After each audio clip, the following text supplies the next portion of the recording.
I'm not hitting shit.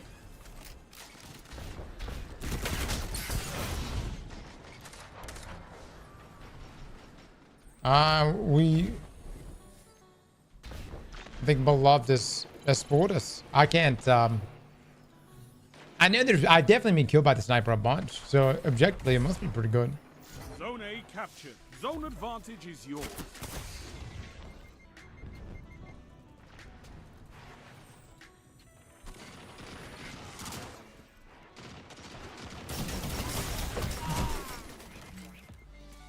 Damn.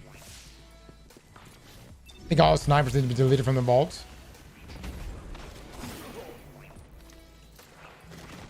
Only 5 That's harsh. left. Oh, we got that shit.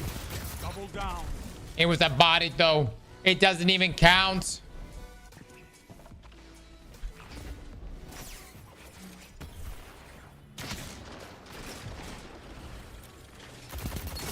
Fire team that fights together stays together.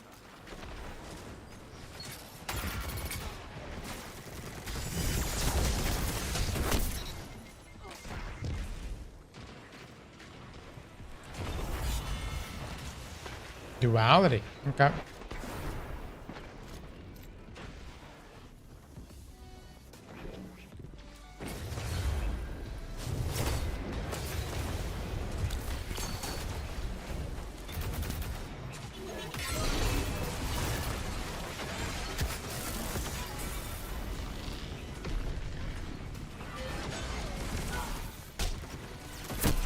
Oh.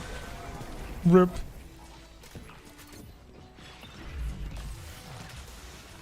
Zone A captured. You have advantage. Zone C lost. Damn, dude. Damn.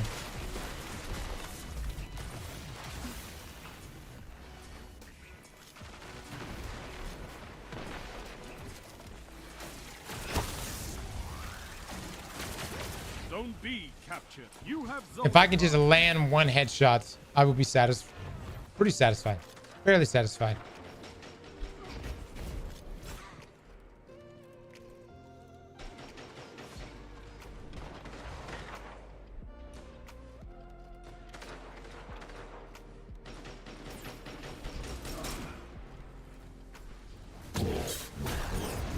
left.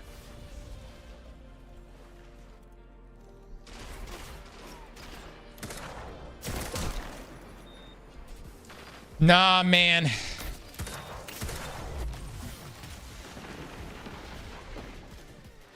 The sniper and me just don't agree with each other.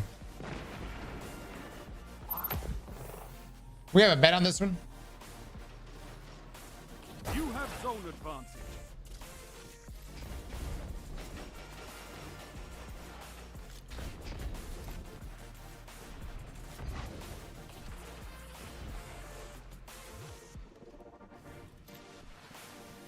Zone A lost. Your enemy. Of course, that's the one we land, dude. That's the one we end up landing. Lol. Zone B captured. You have zone advantage.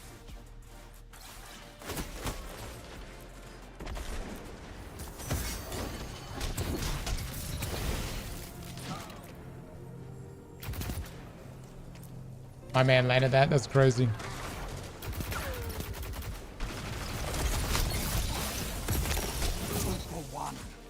Zone A captured. Power play. Keep the pressure on. Zone C lost. One after another. Your enemy is pushing for victory.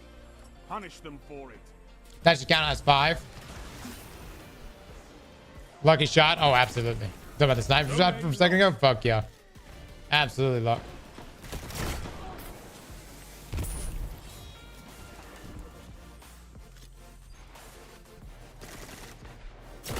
Oh, good crouch, bud. Good crouch. Your enemy has defeated you. Diamond lens is still busted? Yeah. So technically that game doesn't count. We loaded in and it was already ongoing. So technically, We have one more try. We have one more try, so no payouts. Code with the sub. Black with the sub. Afinoda with the sub. Supreme King with the sub. Thank you, man. We did. We loaded in, and the game was ongoing. So, technically speaking, we must go again. I'm not trying to scam you guys. I'm just stating what is, you know, the parameters of said eggplant betting around here, right? Okay.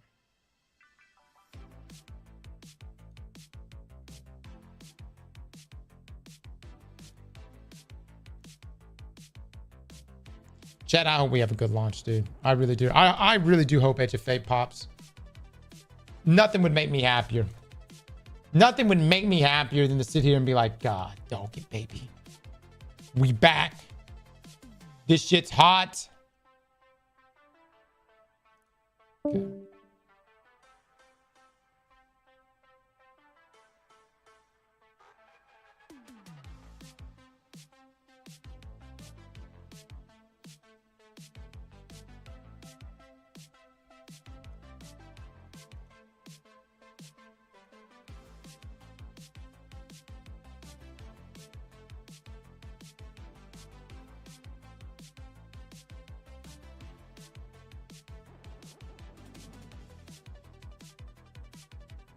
Chat, what was June the 12th? Did we have something big happen June the 12th here recently? Edge has to bang, bro. Yep. It does. Or at least we think it does, you know? Seth with the 18 months, thank you so much.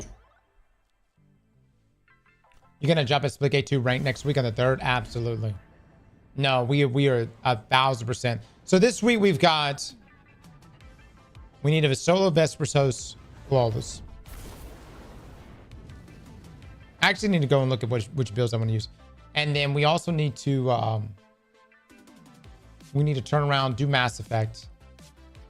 Definitely need to try out Splitgate in its upcoming rank. We need to talk about 2 games I desperately need to talk to you guys about here soon.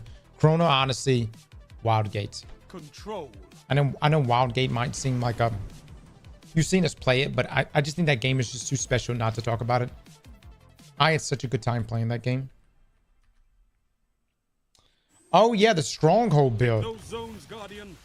Victory demanded. Yeah. Yo, somebody got a final boss checkpoint for Vespers. Zone C captured. Oh my god, dude. Enemy claims zone A. Way better snipe map. Yeah, watch me miss everything. Okay, we got one.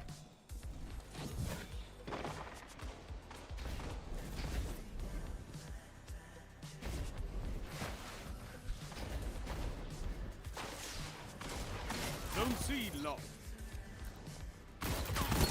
What can stop you if you fight together? Nothing.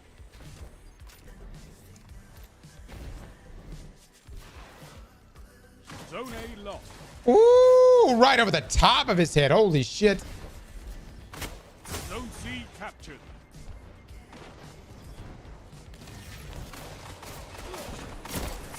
Dude, that fucking flinch is crazy, man. I was looking right at him.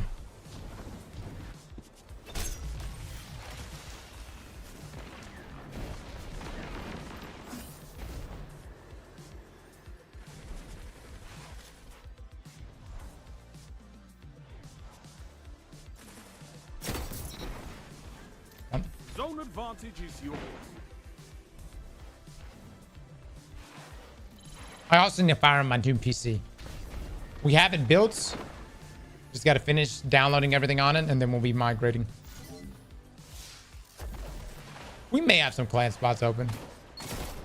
God, dog it. He got me at the 2-tap. That's some good shit. No. Body counts don't count at all. SB headshots. Send me your old one.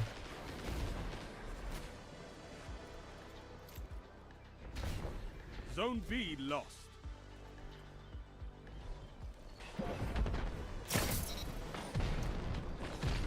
Three. Nice. Nice.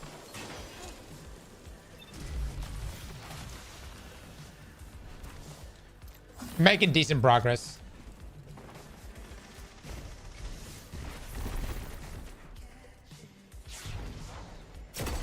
Oh, dude. It's like I'm aiming, but if it's like, I guess the handling or something, it takes time to adjust the reticle down. Look at that. Look at that.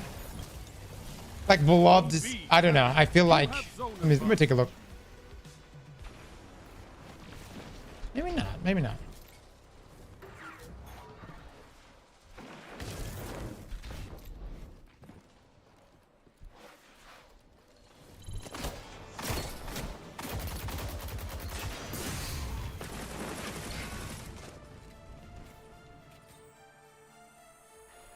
Zone B lost. Get the handling. Fuck you guys.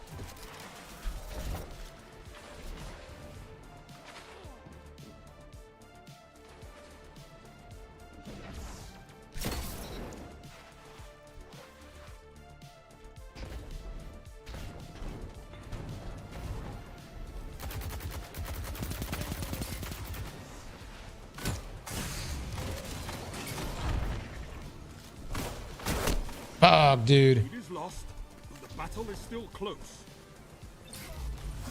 Andy, I need to play Warframe tomorrow. For sure.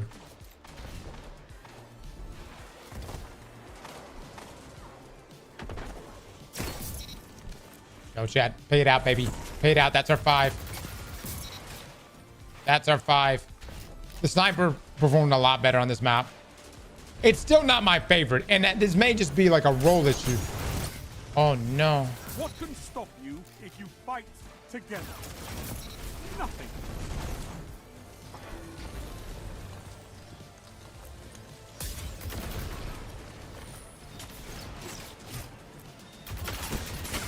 Zone B captured. You have advantage.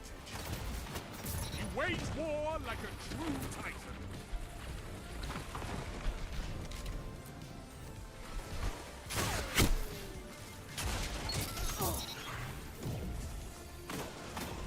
Only 5 minutes left. And Chu, thank you so much for the 2 there, man, or the $1.50. Watch from India. Let's go, baby. Let's go. Much love to you, man.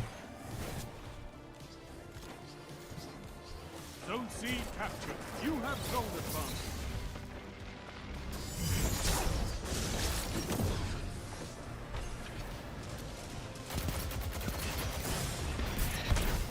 Yep. Got the Yoden out, man. Chat's heated about the scam. It's not a scam. No, no, no, no. It's very known. Once the game is ongoing, the bet doesn't count.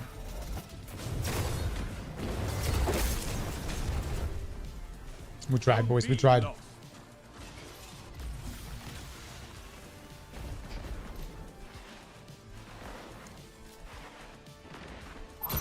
Woo! No! I cannot seem to lay my melee on this guy.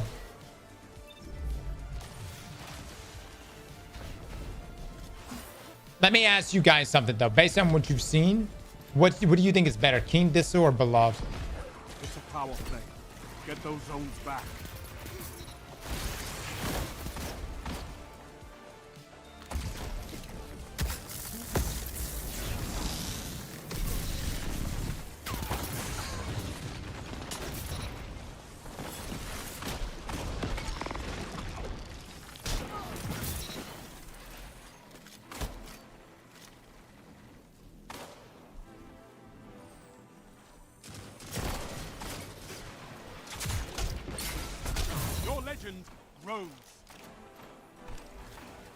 Beloved, it ain't even fair. You captured zone B. You have zone advantage. Beloved, I would argue and say, is like the undisputed best PvP sniper in the game. 3 minutes left. It just... It has a feel and target acquisition that no other sniper rifle for me has been able to match. It handles flinch well.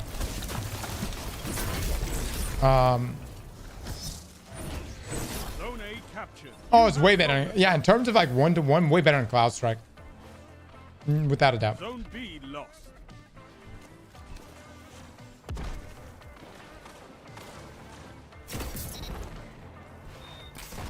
You captured Zone C.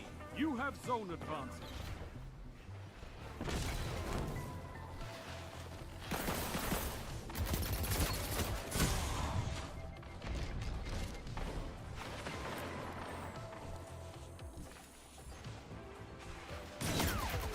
Zone B captured. Power play.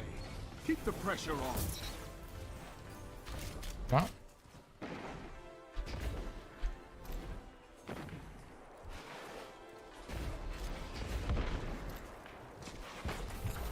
Zone A lost.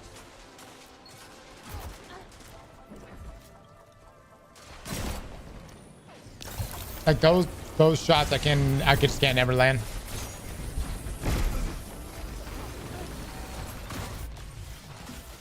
And it may be just one of those things, like the more time you spend with Keen, obviously you'll become better. You'll get used to its little quirks, its ability to snag shots behind the behind walls and stuff.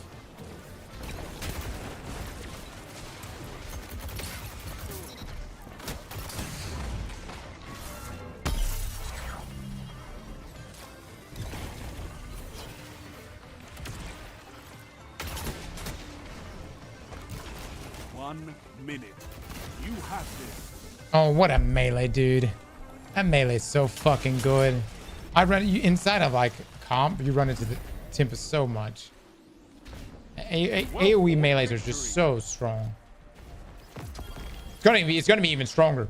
Next expansion, guys, it's gonna be even stronger.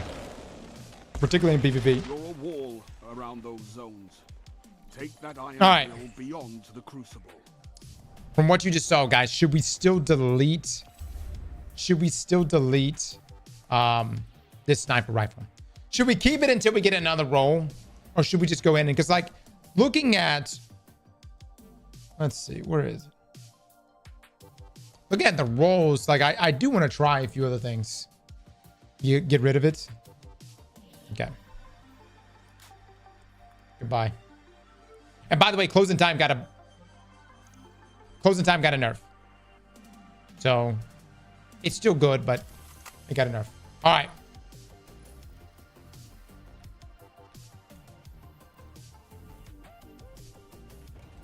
We dive back into the vault. We're making good progress, guys. 578. Honestly, I'm impressed. I've got another Keen Thistle. Wait, didn't we test this already? Didn't I test this? Under pressure moving targets. Mods, check our uploads. Didn't we test this?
PV trackers on it?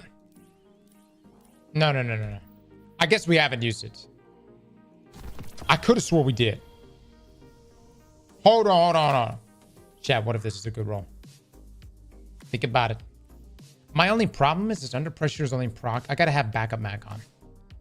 No, dude, I should get rid of this shit, huh? I'm coping right now, right? It's not. Yeah. Yeah, I know. We move on. I let go. Right. I can move on. As displayed right here. Okay, keeping this roll hot. Yeah, I don't know. Mag, how, keep away. Should I get rid of this?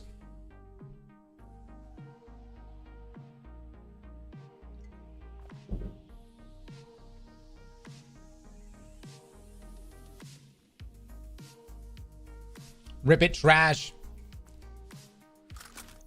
Okay, so definitely keeping that roll. Would you keep this roll? It's a double weaken roll with Repulsor as a swap off. So we got Withering Gaze. We get the immediate weaken. Demoralize to spread the weak. It's more weaken. I think it's an interesting combination. And Repulsor if I just want to go Repulsor. For PvE, yes. I mean, I think it's actually pretty good. Would you keep this roll? This is a PvP roll. Magnificent How. Keep away accurized rounds. We could boost that range even further. This ability's ass. Test this one. Chat, we're going in, baby. We're going in. Can we get 15 kills with this hand cannon? Yes or no?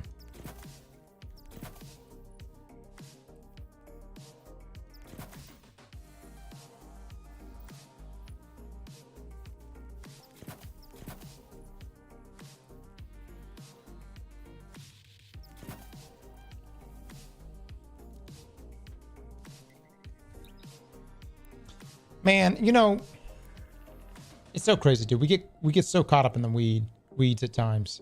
The weeds at times, but gaming is just fantastic, you know? Gaming is just so, it's just so good. Ah, damn it, dude.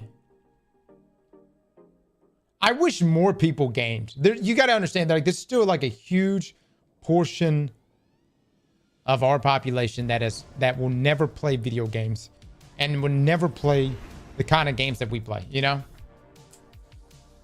Like I think about even like my own family. Like there's so many that will never play the kind of games that we play.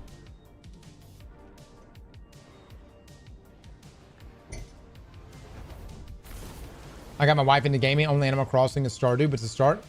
It's a start, brother. Start. Am I going to GCX this year? Memento, like I told the guy earlier, we always decide if we're going to go to GCX the day before. And if I do show up, it's going to be very last minute and it won't be a proper panel, but I will be there. If I do, I will let you know in this stream whether or not I'm going to show up, and I will definitely let you know when I arrive if I do go to GCX. Isn't GCX? Also, GCX has been moved around a couple times too. I gotta look up details on it. It's a con event. I will say this: I'm gonna be at more con events.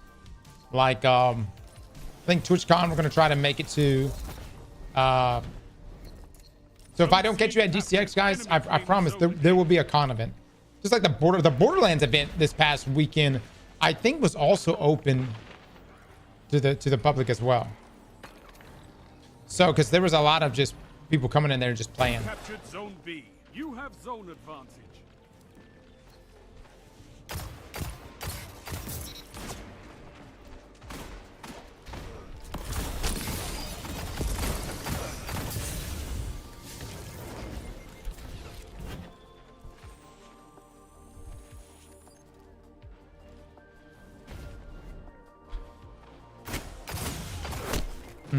Wish I could have got the 2-tap right there.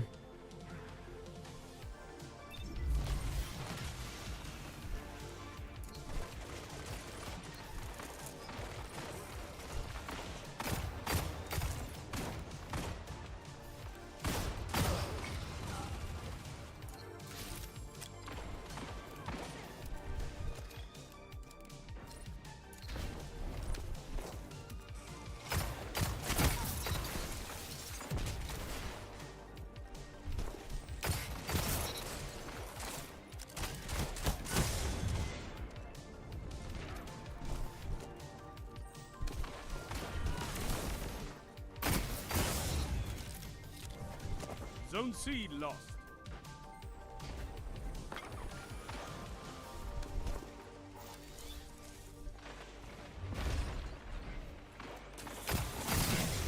Together as one. I love it. It's got kicking ass. I'm trying to figure out like if I'm actually getting many advantage from Mac. How? Zone A captured. Zone advantage is yours.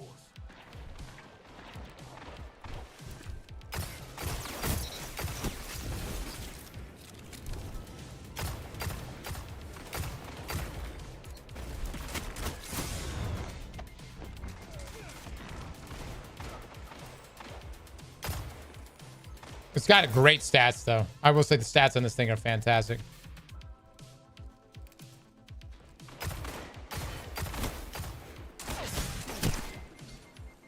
Doesn't help if you can't hit anything though. But good stats nonetheless.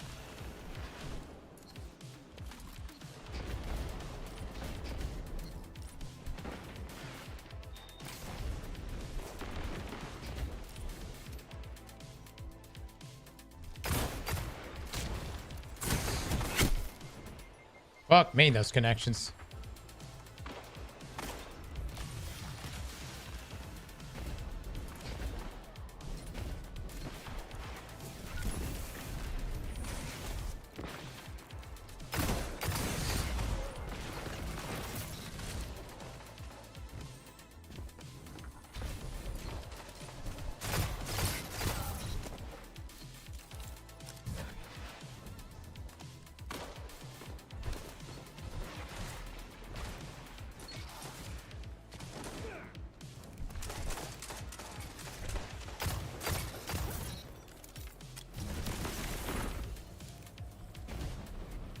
Team's gonna get mercy, dude.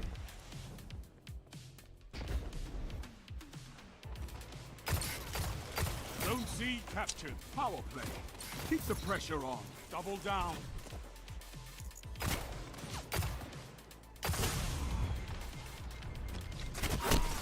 Good shot.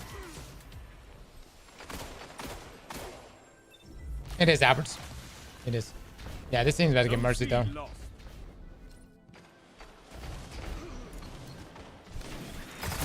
Zone B lost.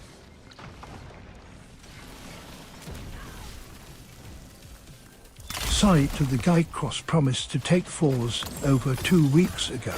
Sometimes his memory gets the best of him. Straight up missed his ass. Holy shit.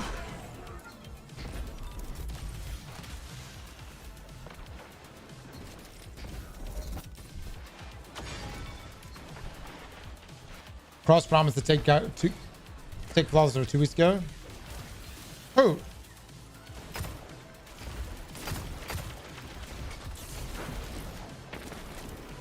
Five minutes remain. A strong start. Fight on.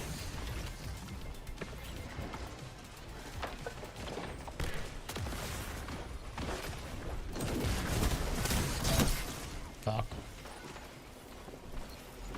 Who's running the Virgins? Zone B captured. You have zone advantage.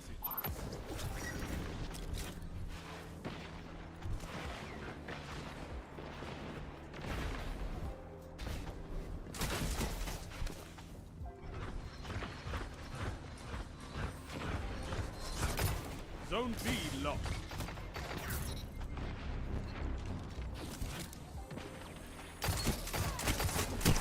Fucking hell, Mighty Multitude just shit on me.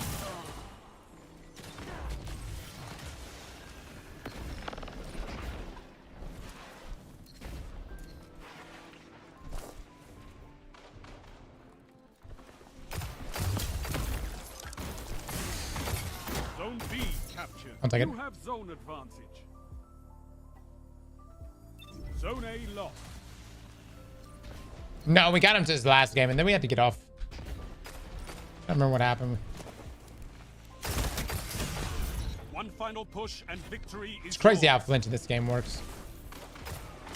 There's some weapons. Oh my god, that guy was healing? They have like an overshield? What the fuck? He's re-challenged? That's crazy. Last thing I expected.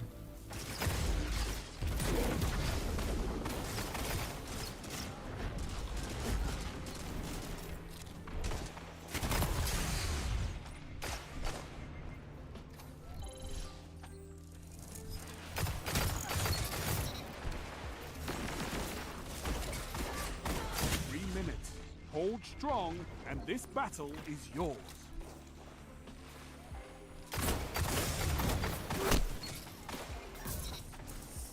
I really just don't like Exalt. Anyone here like religiously use this gun inside of PvP?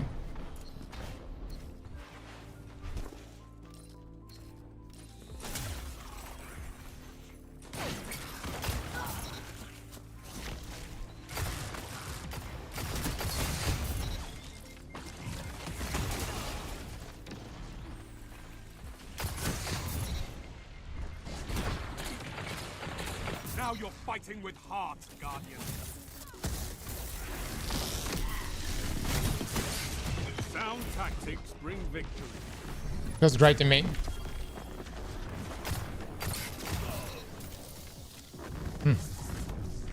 I know I get killed by it quite a bit too. Nice work. Serves in a synergy and keep away feels great. I'm racking alacrity right now. You know what? Maybe if I had Hammer Forge instead of Full Board, kills that. It drops our handling speed, drops our stability. Regardless, though, we got the kills. Let's see, what was it? Oh, I didn't even. We don't have a kill tracker for it. We're gonna keep the weapon.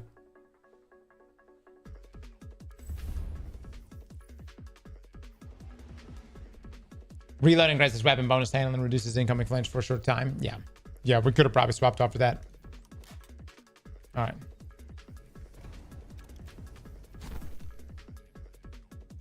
All right, chat. We got time for maybe 2 more weapons. Oh my lord, girl, what you doing? Where's your clothes?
All right.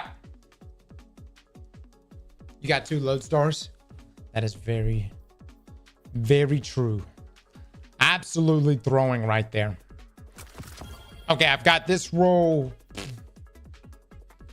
Would you keep it? Yes or no? Repulsor, demoralize.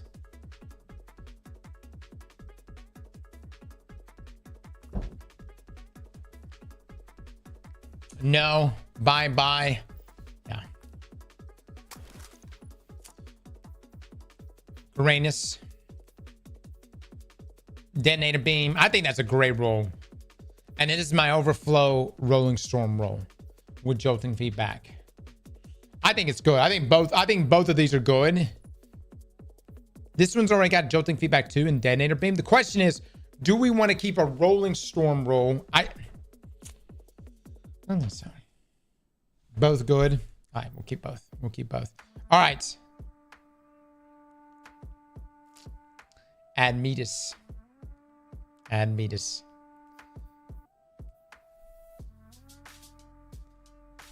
Trash, yay or nay? Bye bye, ass, delete, kinda spicy. 15 kills, baby. Can we make it happen? Here's what I'm gonna do. Here's what I'm gonna do, though. I believe in this weapon so much that I'm about to pump the numbers. We're putting the juice in it right here.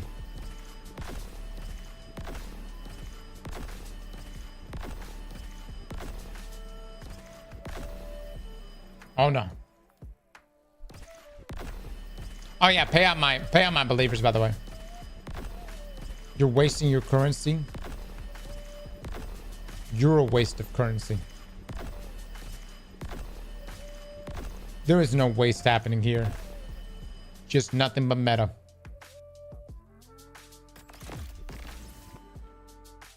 Fuck! I ain't got shit! Wow. Dude, we gotta run some Nightfalls.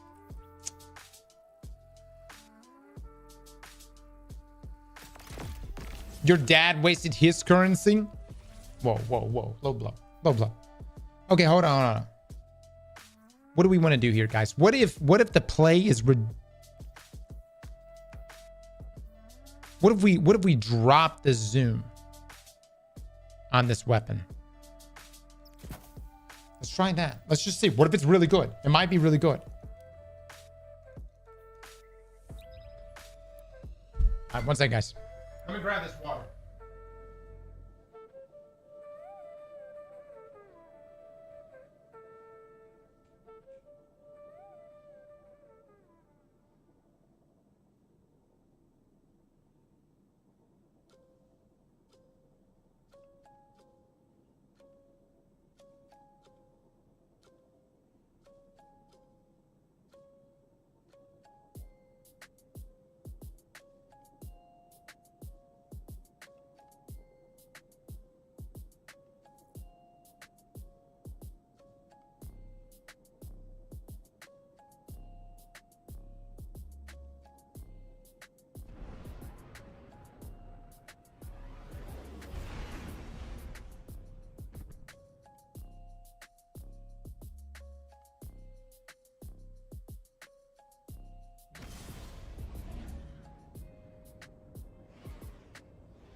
Oh, this fucking... Well, maybe we can make this map work.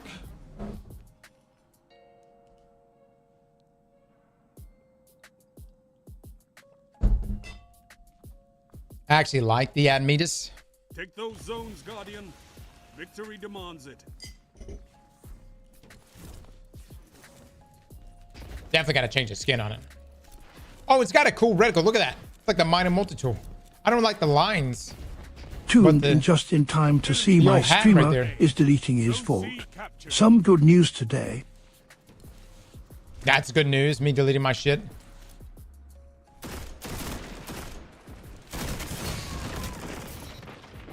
Thank you for the help.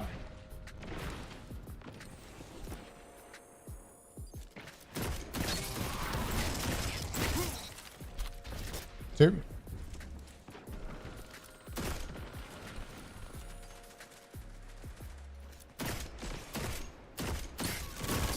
Zone B captured. Zone advantage is yours. 3. Have we killed the same guy 3 times? Was that been the same guy?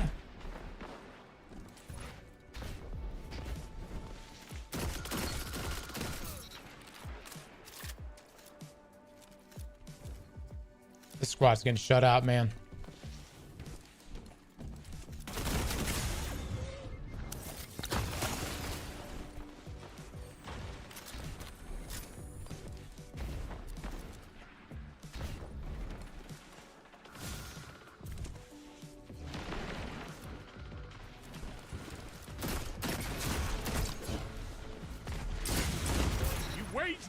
like a true titan.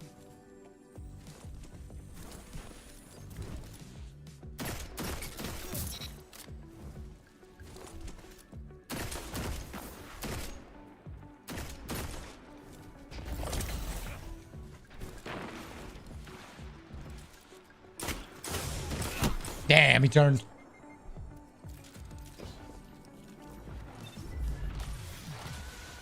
What are we at? 6?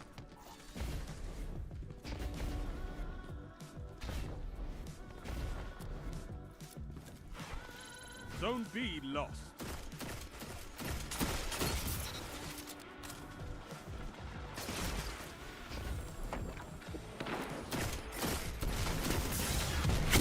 Nice.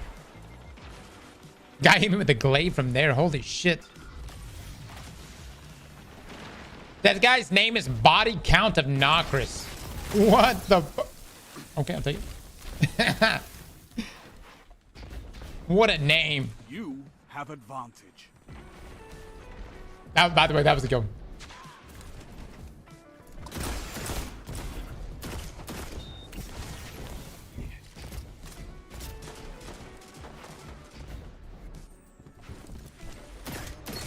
Zone B lost.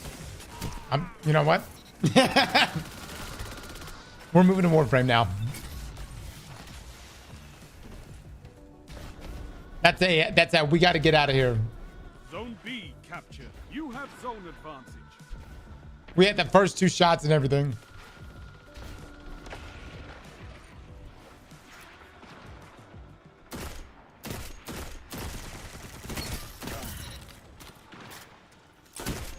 Zone B lost.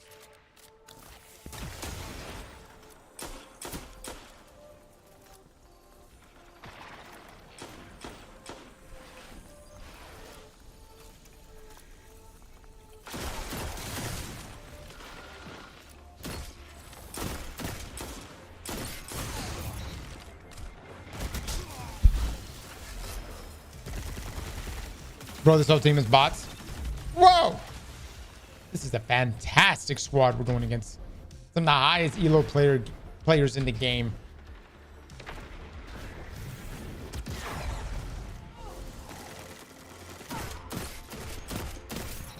There we go. There we go.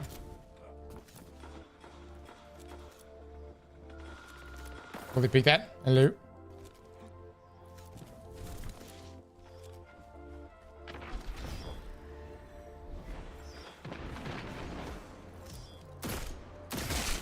What a shot, dude. What a shot. He's just better, dude. He's just better.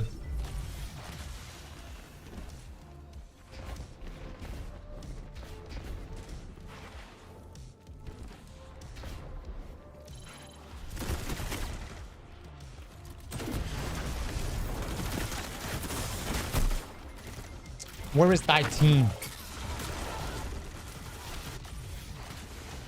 5 minutes. Where is my beautiful team?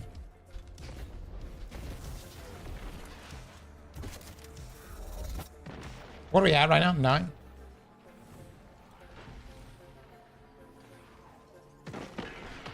You captured Zone B. Zone advantage is yours.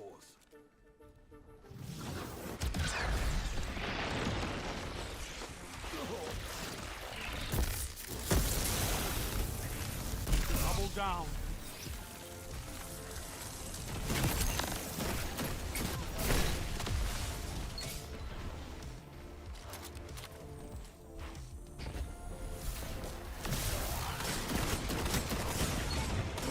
Damn, dude. Let me try. Let me try the flinch one, maybe. I actually feel like it doesn't get that much flinch.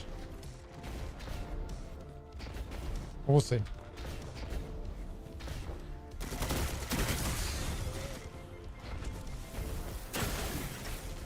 Zone B lost.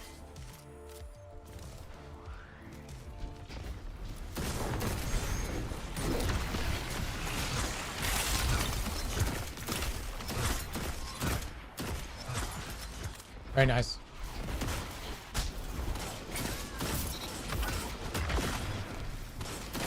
What can stop you if you fight together?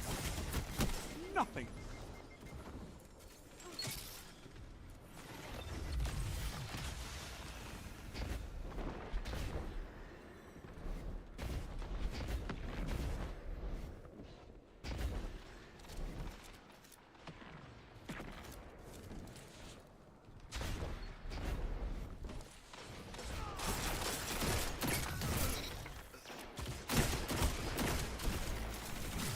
3 minutes left.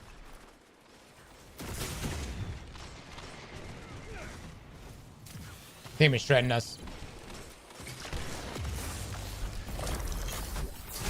Oh my god. That fucking barricade. You win those, buddy. You win those. Not that one. The next one you win. I gotta get set up somewhere.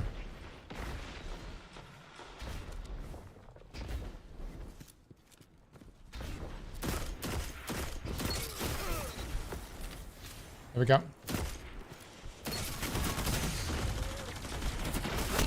Oh, dude. What's our number?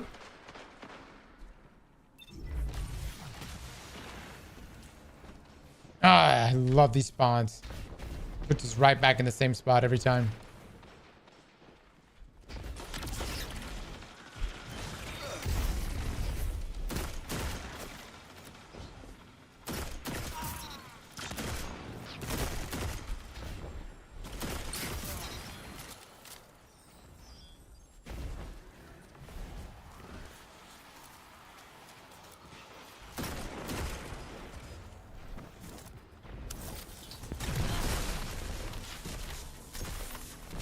You captured Zone B. You have zone advantage.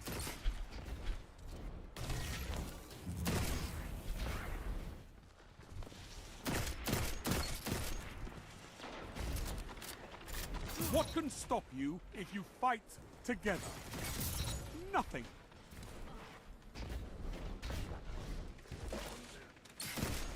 You wage war like a true titan.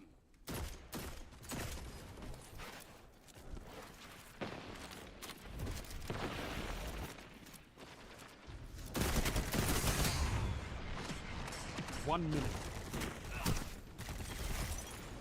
Where we at? What's our number? 12. Shame. Even though it's that big map, this is not the best scout rifle map by no means.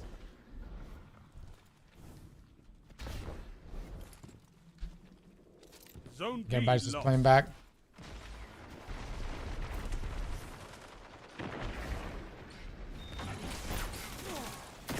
You've got 30 seconds.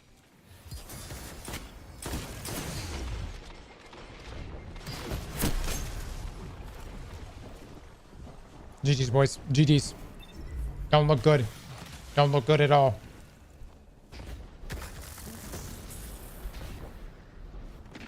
You're beaten. I kind of want to try another map, though. We'll pay out the non-believers, but like... I don't know. This is a good scout rifle. You can win a battle for territory. Again. Curious to know, with precision instruments, can we get the 2 crits, 1 body? It is? Yeah. Pay out the non-believers. Just feels too chunky for me. As most 150s do, though. Let's see. That's boosting. Maybe we do chamber compensator. We do that one. That puts us at 27 handling. Got high caliber rounds on.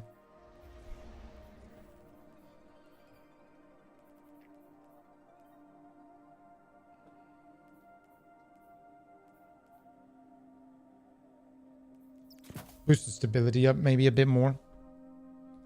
You could 2 crit 1 body with precision.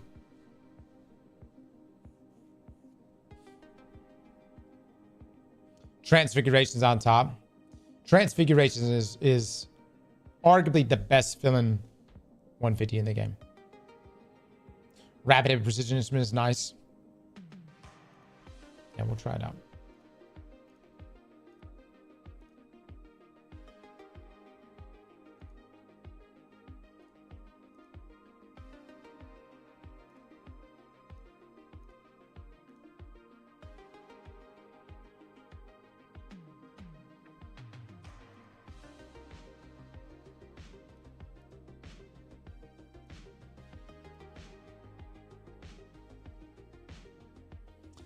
Dude, is this the new scam now? The new scam is to send you either A, payment is past due, or B,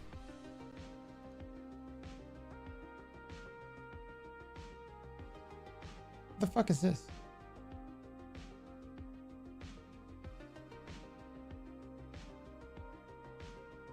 Like some random bill? What the fuck?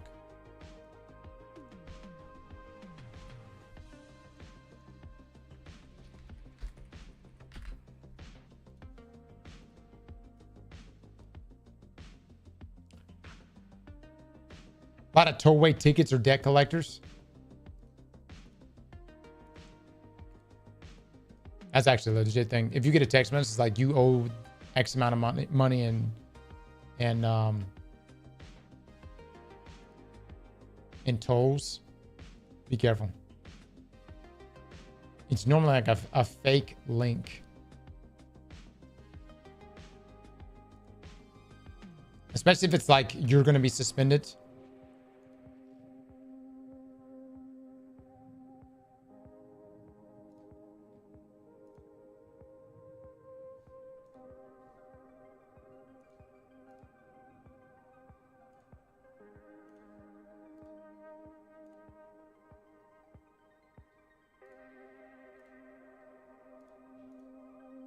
Chat, let's get another bet on this.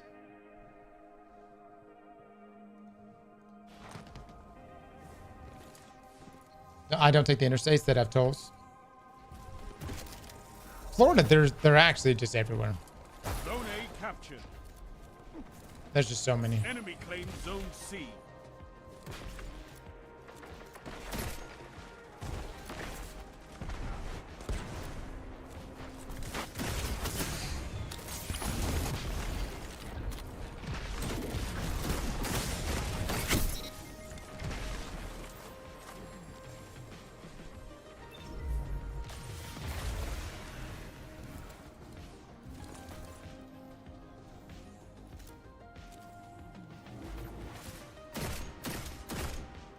Damn, dude. Just need a toe, baby. Just needed a toe. There we go.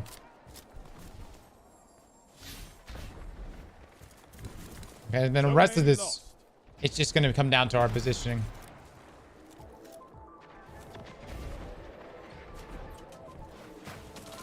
Zone B captured. You have zone advantage.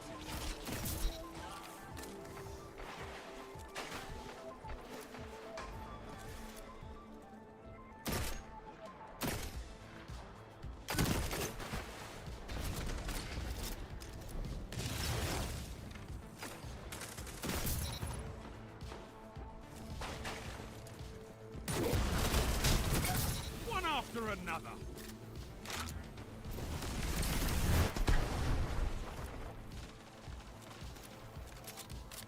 Dude, I have not really played with the scout rifle until today, but I think for 150 it's pretty nice. Damn, I can't even get back up top. Rip, rip, rip.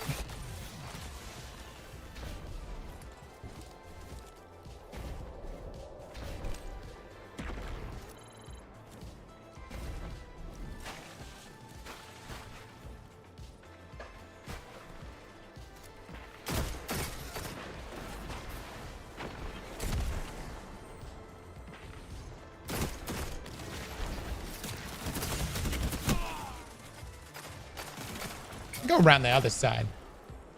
The left flank. B's covered pretty well.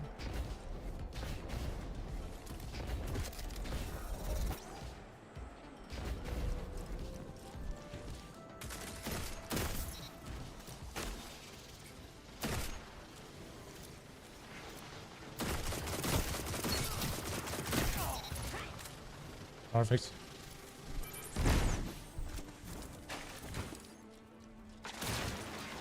Ooh, that guy just got shredded. Zone C lost. Enemy has advantage.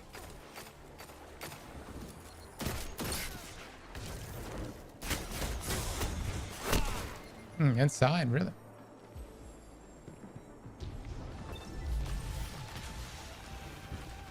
Hold your side in the map, let him come to you. Zone A captured. Zone advantage is yours. Zone B lost.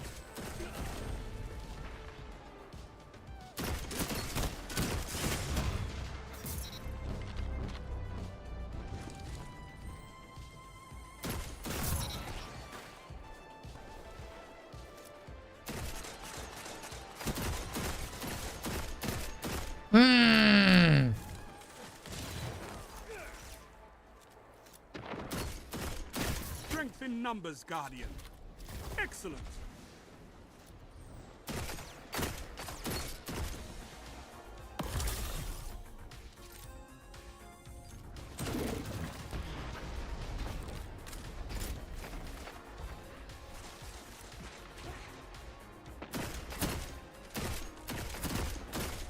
Now you're fighting with heart, Guardian.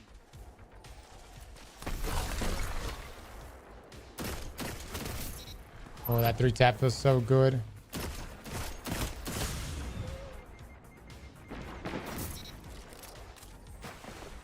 I should have gotten that other one.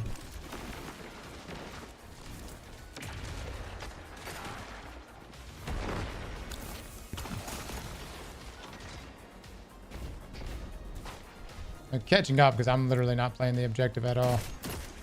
5 minutes remain. A strong He got the he put on Polaris. I don't blame him. Cross, are you rushing or are you dragging?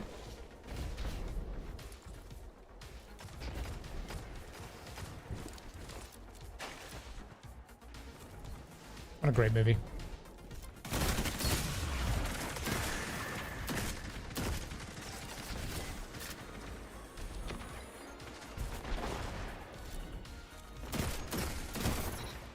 There we go.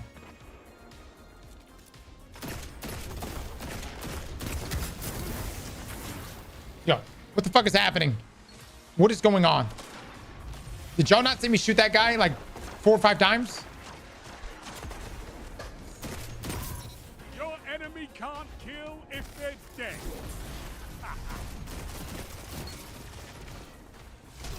That shut them down.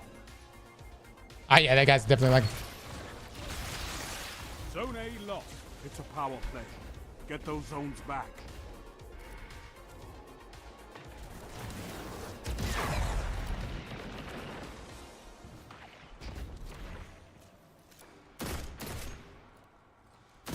No! So, hold on. Did I get any damage increases for that? You captured Zone C. Oh, no. What a good play by him. Here we go. I didn't burn my super, thank God.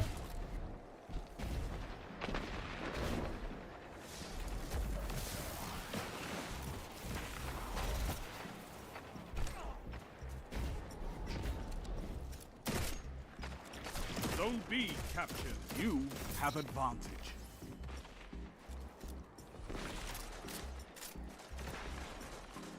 Three minutes.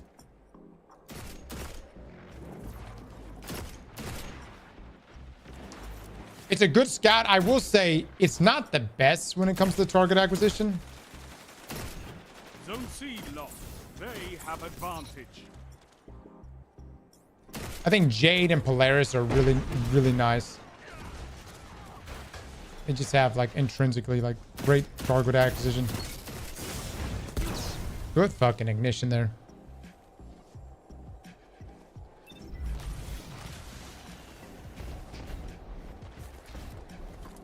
No, brother, capture that point. What are you doing? Don't let your enemy take this without a fight. Zone C captured. You have zone advantage. Big.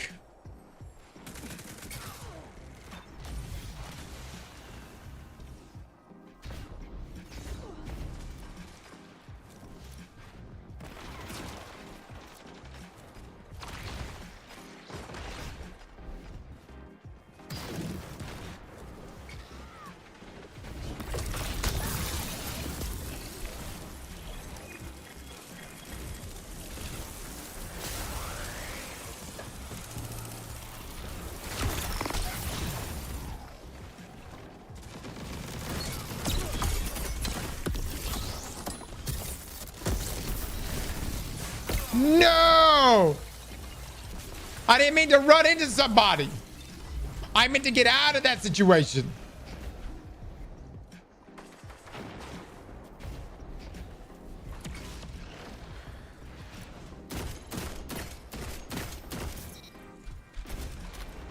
Oh, we fighting for it, baby. We fighting for it. That's a power play.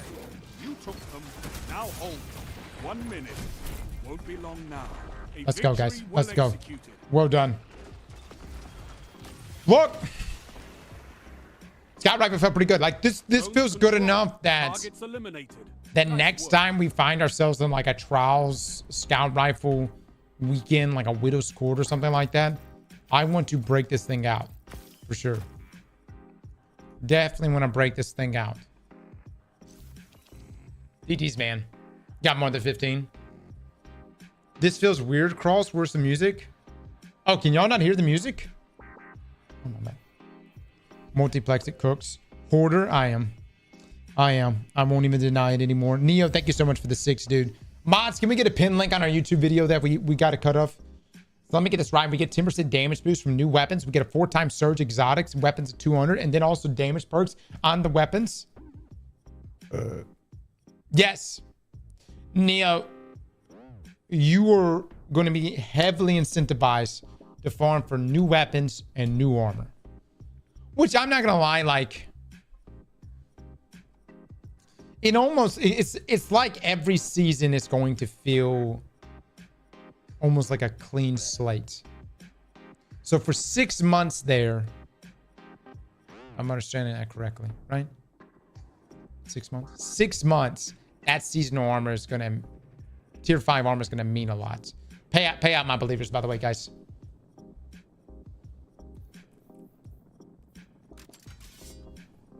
All right, baby, we're putting this in. Chat, how many weapons have we deleted today? I think we've deleted 6. Okay. Dude, we're making pretty steady and solid progress. Look at Dragonfly, 1 for all. I think I actually have a roll of that right now. I do. This one's even better, though. Yeah, let me put that one in. Let me put that one in, too. That's as. No. I like Dragonfly 1 for all, the AoE explosion. We'll proc the 1 for all. Get a kill. Okay, so this is Joxers with Lone Wolf Headseeker. High cow. Nadir Focus for the increased range and accuracy. I also have this roll right here, which is Withering Gaze. Dude, these are some cope rolls for sure. Rewound rounds. Okay. Dude, I kept so many. Okay, let's get rid of this one. You have 8 of these? I do. I do. I know. I know what you want to say. Cross. How do you do it? How do you keep so many bangers at once? I don't know, man. I don't know, dude. We just do, man. We just do. Okay. That kind of defeats the purpose right here.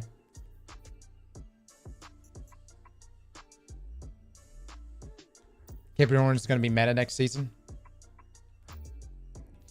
Let's put this roll up the stake. Do you think this weapon right here can secure 15 kills? Lone Wolf Headseeker. I don't know. It won't.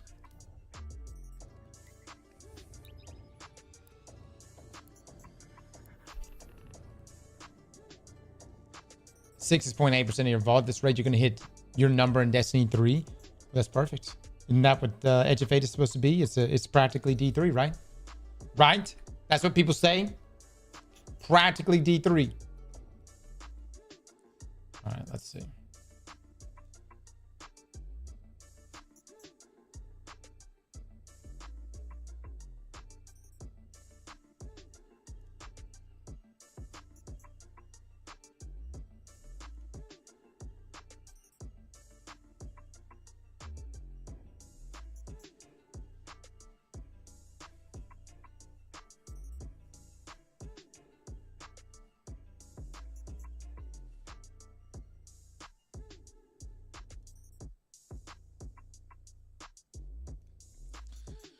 Oh boy, I gotta get back into Warframe. I got some grinding to do, dude.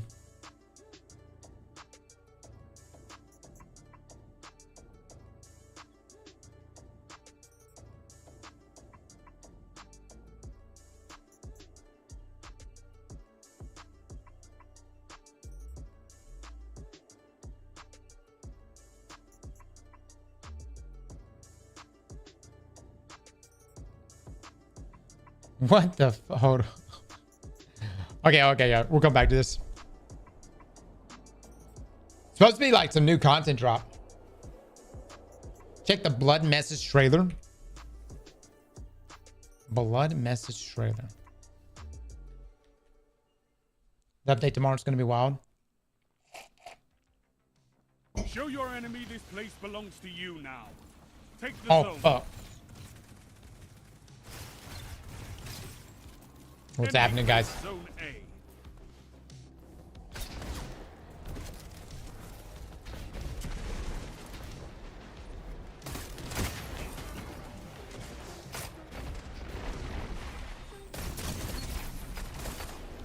Enemy claims zone B. Ergo Zone A Sun. captured. You have zone advantage.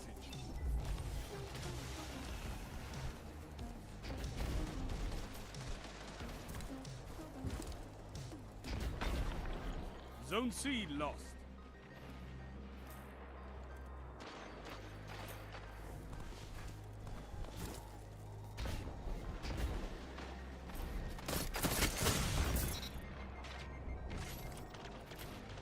Zone B captured. You have advantage. Snag that kill.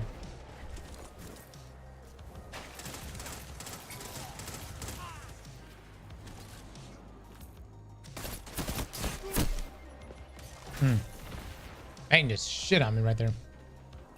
You gained the lead. Okay, Dragon.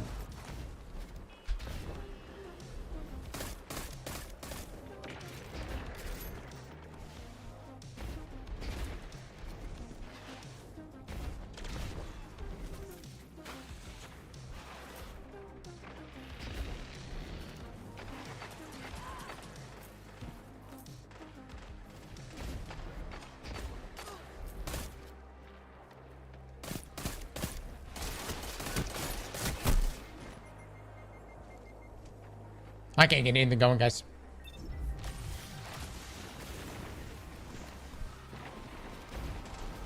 If I return to Warframe, would you guys be upset if I open up trading?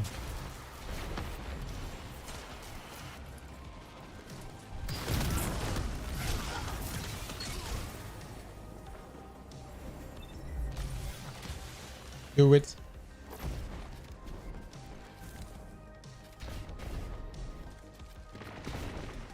No, it's part of the game.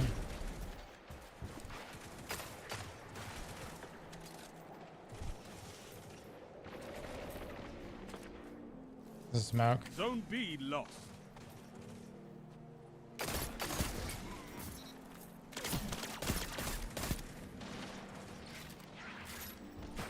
And that's why we have fire teams. Zone B captured. Don't have enough range here. Zone A lost.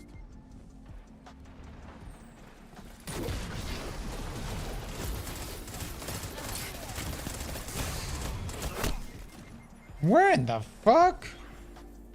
Holy shit, that was terrible.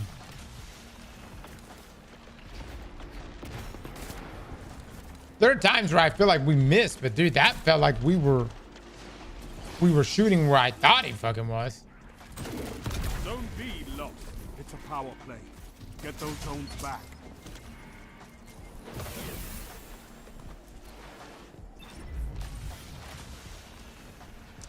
FX, I know you like this weapon.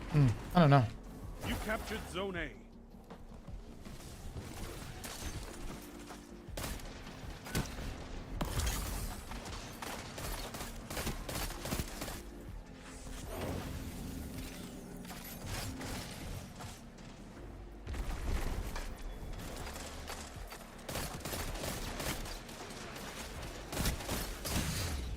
shut them down. What's that? 3 kills right now?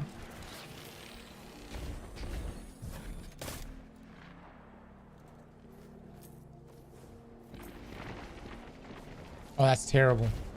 That is awful. I can't get anything going with this thing.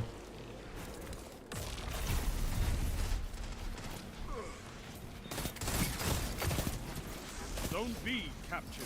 You have advantage. Gun looks kind of shit. It's good for PvE. It's void. It's in a great archetype.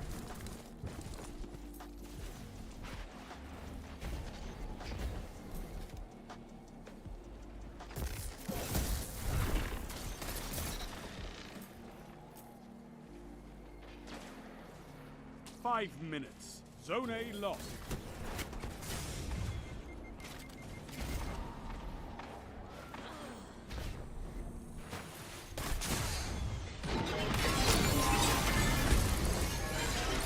Zone A captured. You have advantage.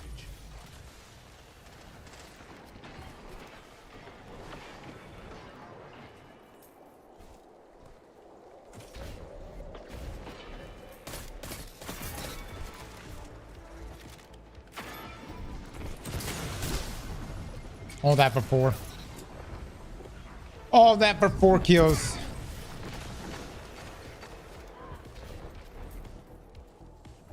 Oh.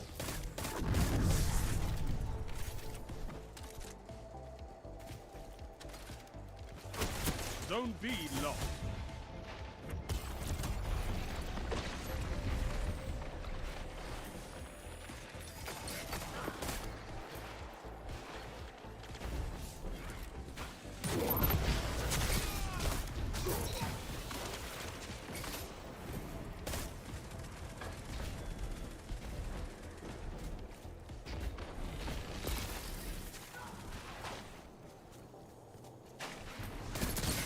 Fire team that fights together stays together.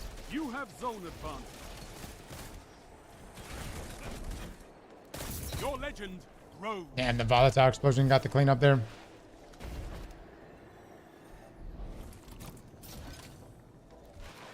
Zone A lost.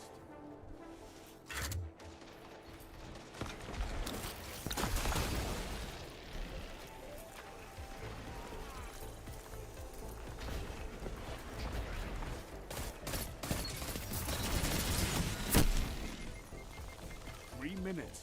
Hold strong, and this battle Alright, 6. is yours. You have zone advantage. Chat, y'all seen Headseeker proc here? I know we're getting like the aim assist buff, but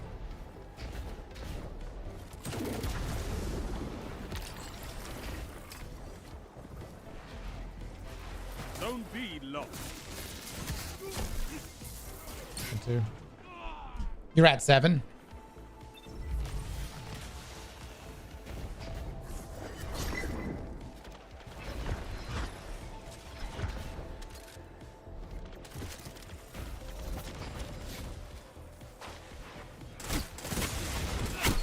Man.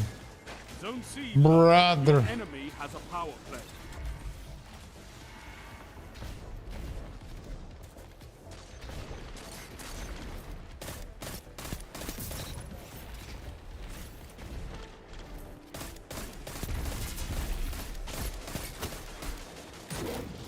Don't let your enemy take this without a fight. Zone B lost. Your enemy has a power play. You have zone advantage.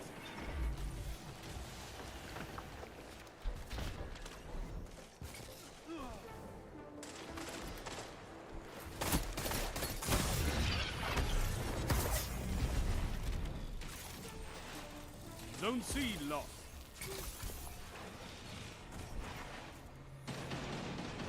Zone B captured. You have advantage.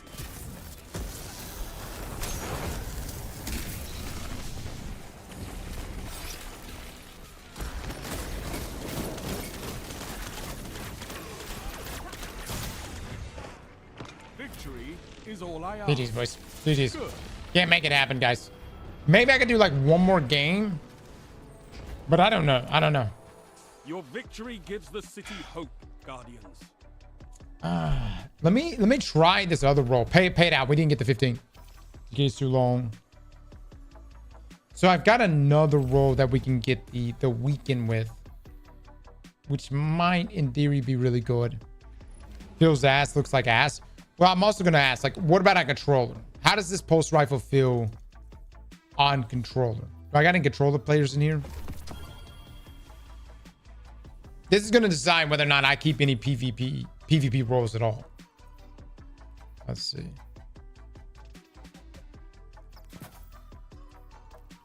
About the same.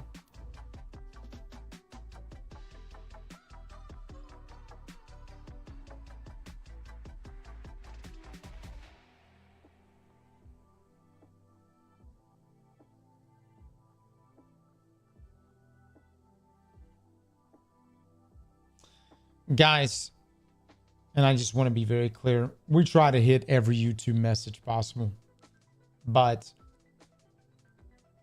we've got a lot going on the Twitch side of things, and Twitch is more of a focus for live stream. YouTube is definitely more of the focus for cuts and any type of scripted content that we put out. You know what I mean? So if you feel like you're being ignored on YouTube, feel free to come by our Twitch, and we are a little more direct there. We YouTube mains know you ignore us. Dude, how do you call yourself a YouTube main if you're in the Twitch stream? How does that work?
Better on controller. Yeah. I will try. Someone's saying we need to lower the zoom.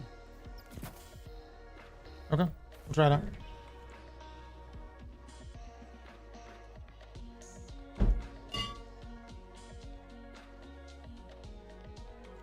Kick pays more than both, but here we are.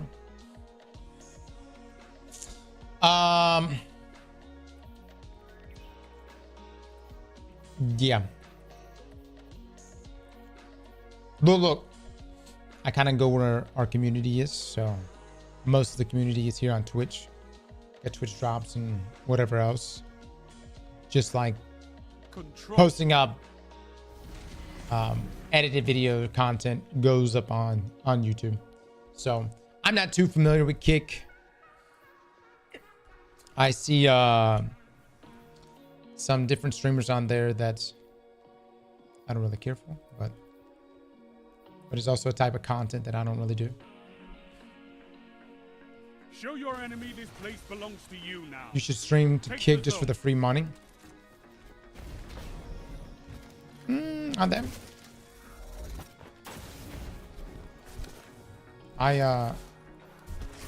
Zone A captured. Enemy I claims Zone C. feel like between YouTube and Twitch, like I have a hard enough time keeping up with just that. Love it, dude. I fucking love it. Add another thing to the mix. Enemy claims Zone B. Enemy has advantage.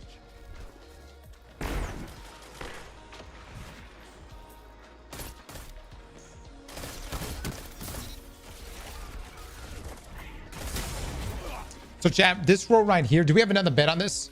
We need to get a bet on this. It's a Withering Gaze roll. We're gonna try to make this work, but essentially we're gonna aim down sides.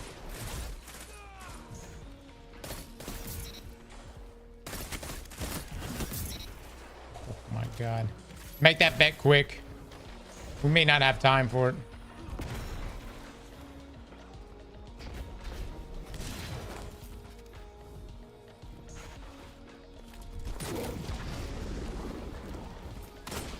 Zone B captured. You have zone advantage. Zone A lost.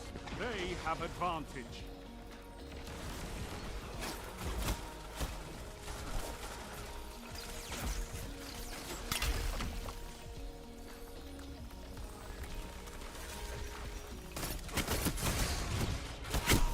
Damn, dude. Zone C captured. You have advantage. Just go to OnlyFans, most of his accounts, and we watch other creators on there anyways. Zone B lost.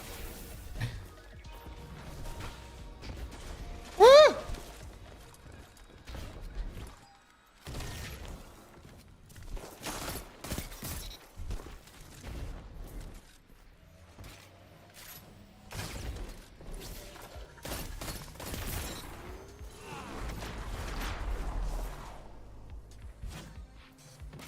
Zone A captured. Zone advantage is yours.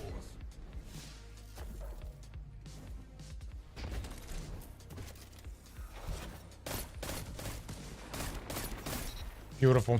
So you see I'm applying the weekend? Zone B captured. Zone advantage is yours. I need another perk to go alongside this though.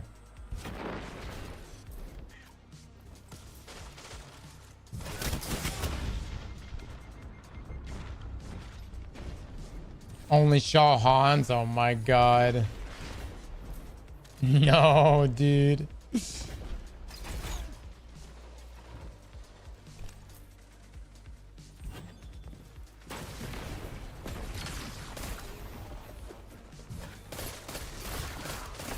Your legend rose.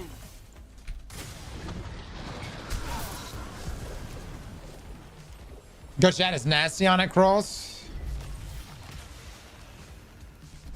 Just got done watching the dev stream. I'm less interested as time goes on with Edge of Fate, and my interest grows higher for Renegades. The story for that tied with the Star Wars inspiration alone pulls me in harder than anything they showed today. Yeah, Bear, I get it, man. I get it.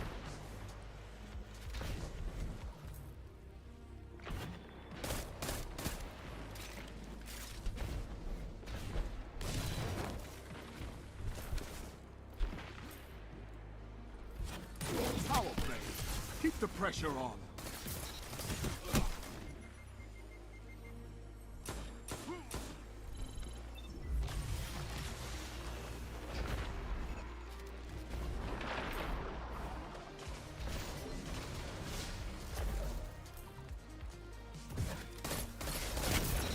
That weekend.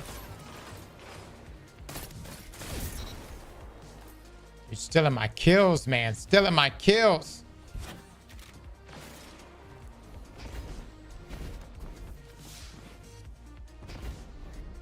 How many we at? 7? Zone B captured. Power play. Keep the pressure on. Ooh, that man is going in right now. Hot damn, brother. Hot damn. Zone A lost.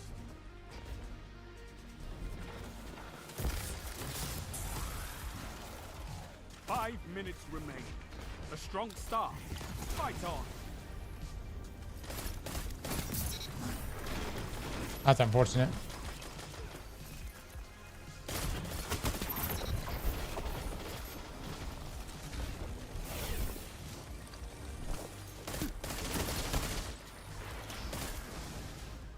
Zone A captured. Power play. Keep the pressure on. Zone B lost.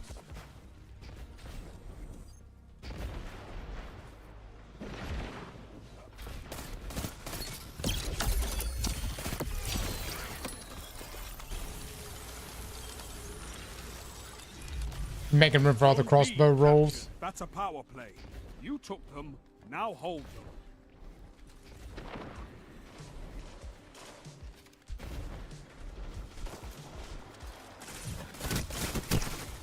Shit.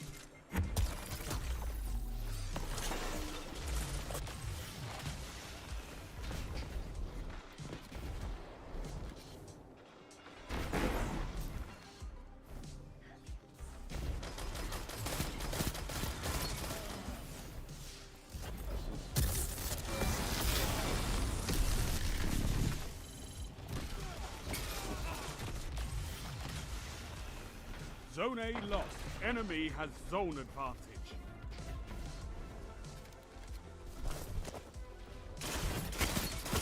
Zone C captured. You have advantage. You're nearly there. Fight on and claim victory. Zone B lost. That shut them down.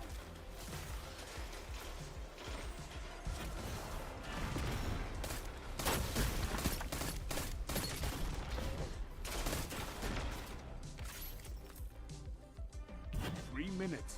Hold strong, and this battle is yours. Fuck, dude.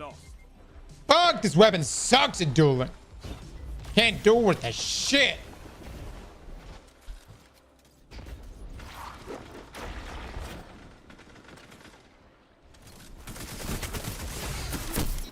Whatever.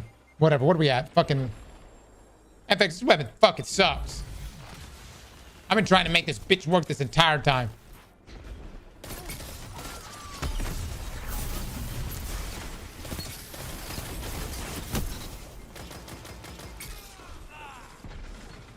We're at 12. Good God, dude. Good God. I could not ask for a better victory. Yo. Let me take a look at this roll. I even got closing time on this. What a garbage roll. Of all the things I could have kept, what was my thought process? You could give the Red Jacks a lesson. No. No, we say goodbye. We say goodbye to both of them.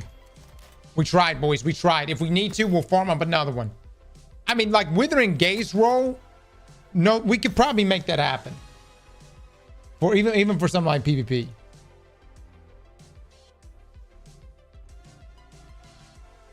The Joxer's longsword. I think like Lone Wolf. You get Lone Wolf Withering. Could possibly do.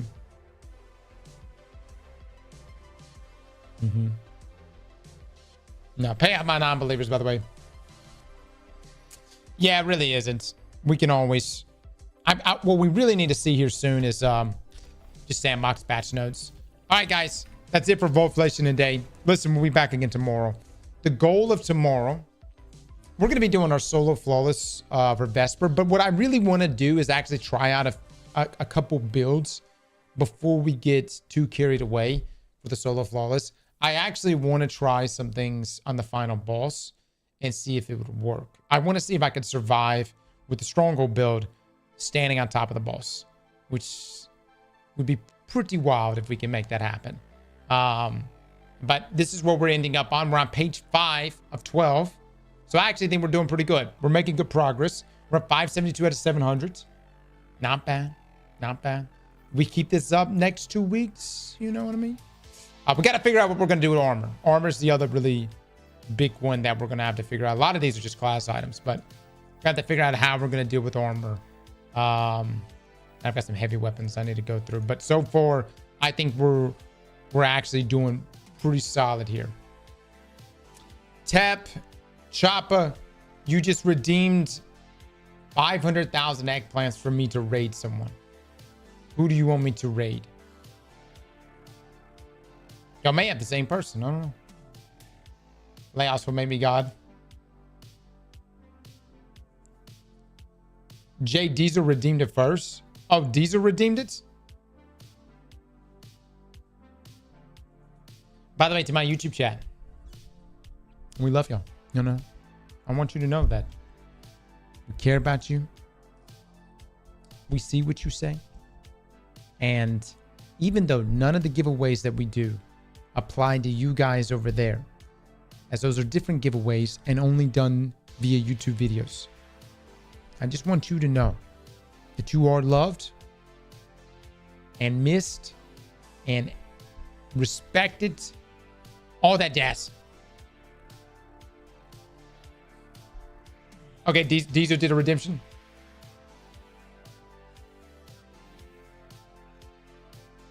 The guy I want isn't live right now.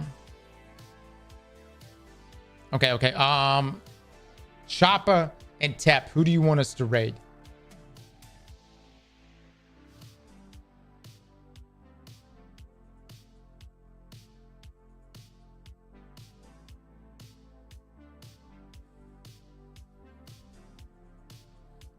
Can't wait for the Hazard Exotic with the rocket pulse. Grind. That thing's gonna be nuts, dude. That thing's gonna be wild. Tep says HM Killer. Okay, who? Check out the Blood Message trailer. Oh my god, dude. Chat. This is a 5-minute long trailer. I will tomorrow morning. We will. I have got to get off. I've got so many vids that we need to record this evening. I need to get off. Okay, hold on. Who did Chopper Gunner want us to raid?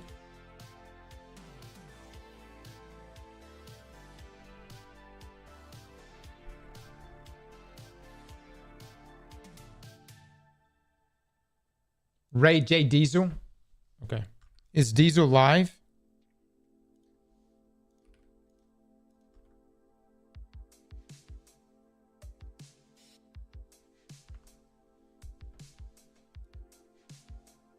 Diesel is live. All right.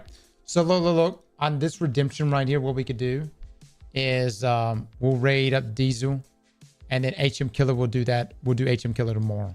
If not, Tep, mods can just refund you as well. Okay, and we'll go from there. Okay. All right, guys. That's it from us. I've got a lot of stuff to work on this evening as far as the YouTube videos go. We'll be sharing out more in-depth thoughts on what you saw today in the live stream. And of course, as the TWABs come out, we're going to get a TWAB this week, another live stream next week. And on top of that, a blog post on Wednesday, and then another TWAB next Thursday. So it's going to be a lot of information that's going to be rolling our way. But we'll be talking about it all in great depth here soon, okay? Everyone who came by today, who dropped all the love, especially my folks that came in here and dropped the big gifted subs, thank you so very much. And I hope everyone here has a wonderful evening. I'll get you the next one. Bye, everybody.